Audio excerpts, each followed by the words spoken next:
शास्त्र तो ये भी कहते हैं कि अगर तुम्हारी सास या तुम्हारी माँ बाप या ससुर बूढ़ा है, बुजुर्ग है, बीमार है, घर में पड़ा है, तो पूजा करने मत जाओ।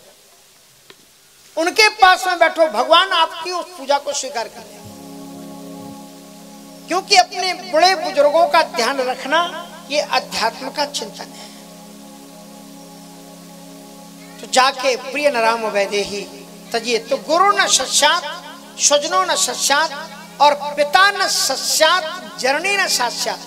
वह पिता पिता नहीं है जो अपने बच्चे में भक्ति के संस्कार न डाले, और जननी न सास्यात, वह माँ माँ नहीं है जो अपने बच्चे में भक्ति के अंकुर पैदा न कर दे।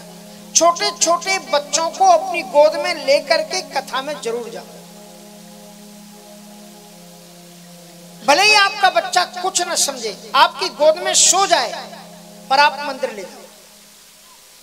क्योंकि बच्चों की जो बुद्धि होती है बड़ी तीक्ष्ण होती है, और वो संस्कार उनके अंदर में प्रविष्ट होते हैं, अंदर में जाते हैं। मैं अंबाला में एक जगह कथा करता था, और जिस परिवार में ठहरा हुआ था, जनक साल जी हैं, वो अभी वृंदावन की व्यवस्था देखती है, उनके घर की बात है। जब वहां पर कथा हो तो माँ और बेटी बोतों में देखता था कि वो कथा में रहते थे, लेकिन मैं देखता था कि उसमें वो जो बेटा था वो नहीं रहता था। और बेटा सत्संग के समय क्या करे कि साइकिल लेकर के, बस 10-12 साल का था, तो साइकिल लेकर के वो गन्न मन बस उसी पांडाल के साइकिल चलाए। तो मुझे दिख जाता था, नाम उसका संयोग से सौरभ था, तो वो दिख जाए इधर उधर गन्न मन गोल मोल घूमते हुए। मैंने कहा एक कथा में नहीं बैठता, साइकिल चलाता रहता। शाम को उसके उनके ही घर में ठहरे हुए थे, मिले, तो बहन बोली कि देखिए महाराज जी ये कथा में नहीं बैठता, ये साइकिल चलाता रहता है। तो फिर कहता अच्छा गुरु जी, ये मैं साइकिल चलाता हूं और ये बैठ करके कथा सुनती, आप प्रश्न पूछो। और फिर पता लगा, तो हमने उसी दिन धनुष यज्ञ की बात कथा की थी, और मैंने कहा कि धनुष जो बना था वो किस चीज से बना था, किस मटेरियल से। सचमुच में वो लड़की उत्तर नहीं दे पाई, उसने बताया कि महर्षि दधीच की हड्डी से बना। वो साइकिल चलाता रहता था। तो बच्चों के जो वाइब्रेशन होते हैं वो यहाँ खेलते हैं, खेलने दो, सोते हैं सोने दो, पर आप माँ हो, आप गुरु हो, आपका काम है बच्चे में भक्ति के संस्कार देना। तो आप छोटा बच्चा हो, चाहे 6 महीने का हो, चाहे 1 वर्ष का हो, चाहे 2 वर्ष का हो, बच्चे को गोद में लेकर के सत्संग में बैठे। इससे बच्चे सत्संगी हो जाएंगे और अध्यात्म की आगे चल करके वो प्रबल रक्षा करेंगे। हमारे विधायक होकर के व्यस्त होते हुए भी कल भी पूरे टाइम रहे, यहाँ भी रहे। हमारे वीर सिंह जी पूर्व मंत्री, मैंने देख करके हमारे हरिहरदास जी तो नहीं पहचाने, हम पहचान गए कि मंत्री जी हैं, हमने बताया ना आपको कि इनको तो क्या है ना कि ये कहां से आप क्यों सत्संग में आ गए।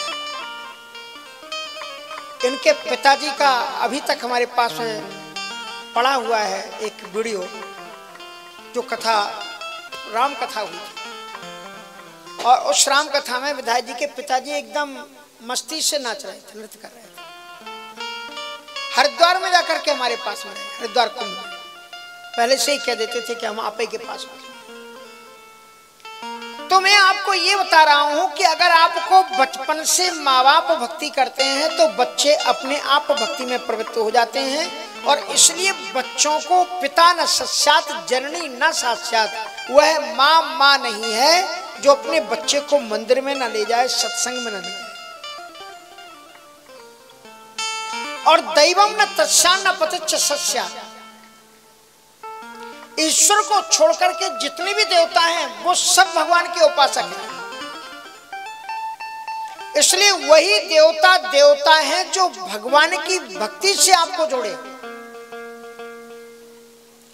और देवता चित्त न धराई हनुमत से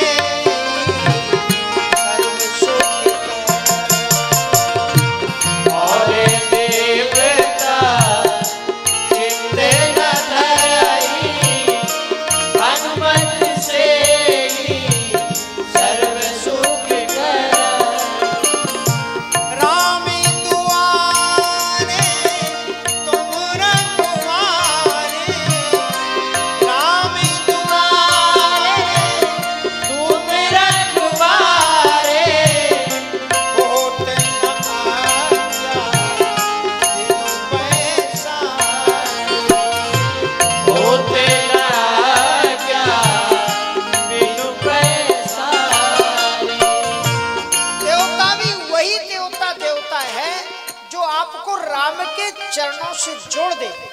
हनुमान जी और देवता चित्त न धरई, हनुमत से ही सर्व सुख करे।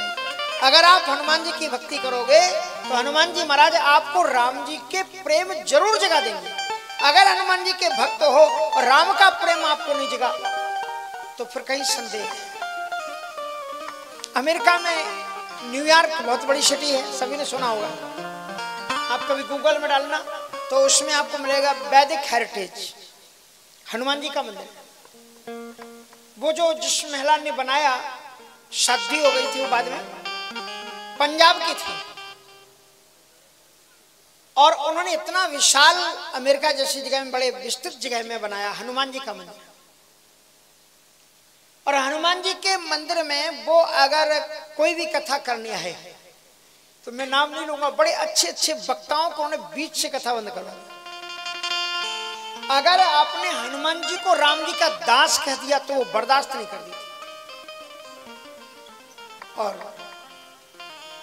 एक कोई वक्ता थे, वो करते करते उनको किसी ने पहले बताया नहीं, अब वो कह गए राम जी के दास थे। अब जब वो प्रवचन सुनती थी सामने बैठ करके, और माइक अपने पास में रखती थी, एक अपने पास में, अरे महाराज जी बंद कर, माइक बंद कर, महाराज जी माइक बंद कर।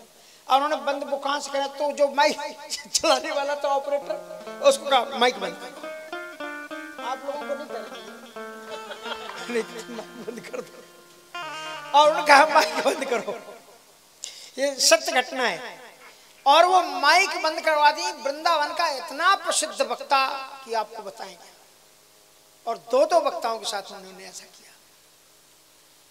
अब मेरी कथा बगल के एक टेंपल में चल रही थी, हिक्सविल में, लॉन्ग आइलैंड का एक आसामाई टेंपल। सारे वो कहाँ, कौन सी कंट्री, अफगानिस्तान, अफगानी जो लोगों की बनाई हुई वो मंदिर, बहुत बड़ा मंदिर, अभी हर वर्ष होता, बहुत सम्मान करते हैं वो लोग, इतना ध्यान रखते हैं कि मुझे वाकई में उनका प्रेम और स्नेह याद आता है। प्रतिदिन भारत की तरह प्रसाद बना के लाना, आज मैं लाऊंगी, आज वो लाएंगे, आज इस तरह से करके। तो वहां पर कथा चल रही थी और मंदिर के पुजारी जी वहां पर आए, आग्रह किए कि आपको कथा करनी। संयोग से वो माता जी इंडिया में थी, वो वहां नहीं थी उस समय पर, और मैंने कथा की और मैंने एक बार नहीं, कम से कम 4 बार बोला दास। अब वो बाद में बोले महाराज जी माता जी यहाँ नहीं है, लेकिन वो वहां से कथा सुन रही है इंडिया से। बोले आज रात में फोन आ जाएगा और मुश्किल हो जाएगा, आपकी कथा नहीं होगी। कथा हो गई। उसके बाद में वो माता जी जब आई, कहा कि वो महाराज जी को खोजो कहाँ है। हमने फिर बाद में बंद कर दी वहां कथा कुछ कारणों से। अब तलाशा गया, सियाटल में मेरी कथा चल रही थी, वहां फोन आया, बोले चाहे जैसे आप आओ, चाहे जो आपकी दक्षिणा हो, कुछ भी हो, और माता जी कह रही कथा मैं उससे सुनी। मैं आया और फिर मैंने उनके सामने कहा कि हनुमान जी राम जी के दास थे, और फिर मैंने उनको समझाया। उनकी कोई विचारधारा गलत नहीं थी। उनका विचारधारा यह थी कि हनुमान जी दास एक प्राचीन काल की परंपरा थी, आदमी को बेच दिया जाता था, जैसे गाय बैल बेचते ना, उसी तरह से आदमी को भी बेचा जाता था चौराहे पर, और उसको भी बांध के लाया गया।